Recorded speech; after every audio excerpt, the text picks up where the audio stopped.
નમસ્કાર દર્શક મિત્રો, આપ જોઈ રહ્યા છો VS ન્યૂઝ। સમાચારમાં વાત કરીએ તો રાજુલા શહેરમાં સમગ્ર મુસ્લિમ સમાજ દ્વારા સમૂહ લગ્નનું ભવ્ય આયોજન કરવામાં આવ્યું, જેમાં વિશ્વાસ એજ્યુકેશન એન્ડ ચેરિટેબલ ટ્રસ્ટ અને સમસ્ત મુસ્લિમ જમાત દ્વારા આયોજિત સમૂહ લગ્નમાં 25 દુલ્હા દુલ્હનોએ પ્રભુતામાં પગલાં પાડ્યા હતા।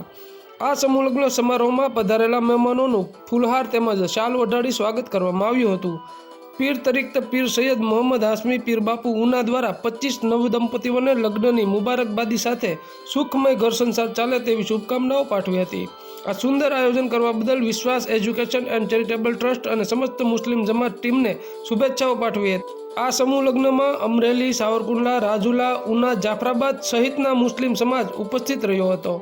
આ કાર્યક્રમમાં રાજુલાના પૂર્વ ધારાસભ્ય અમરીશ ડેર ઉપસ્થિત રહ્યા હતા અને મુસ્લિમ સમાજ દ્વારા સન્માન કરવામાં આવ્યું હતું।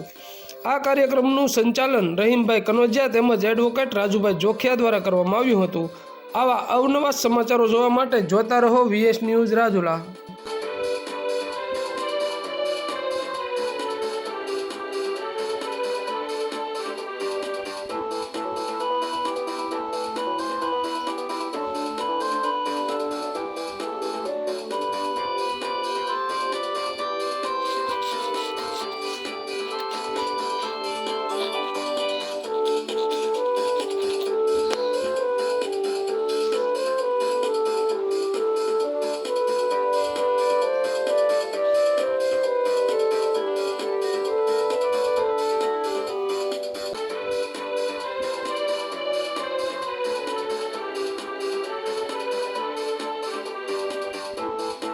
समस्त मुस्लिम समाज द्वारा 8मो कुल समूह लग्न समारोह है, जेमा मोहम्मद शफी बाबू मेमोरियल ट्रस्ट द्वारा साथ અને સહકાર જે તે સમય આપેલો। આ વખતે જે 25 સમૂહ લગ્ન આયોજન કરેલું છે સમસ્ત મુસ્લિમ સમાજ દ્વારા, તેમાં મુખ્ય દાતા તરીકે આખા તમામ દાતા તરીકે વસ્તુથી લઈ જમણવારથી લઈ મંડપથી લઈ તમામના દાતા આરીફભાઈ મહેબૂબભાઈ જોખિયા જે હાલ સમસ્ત મુસ્લિમ સમાજના પ્રમુખ છે, તેના તરફથી તમામ ખર્ચો આપવામાં આવેલો છે।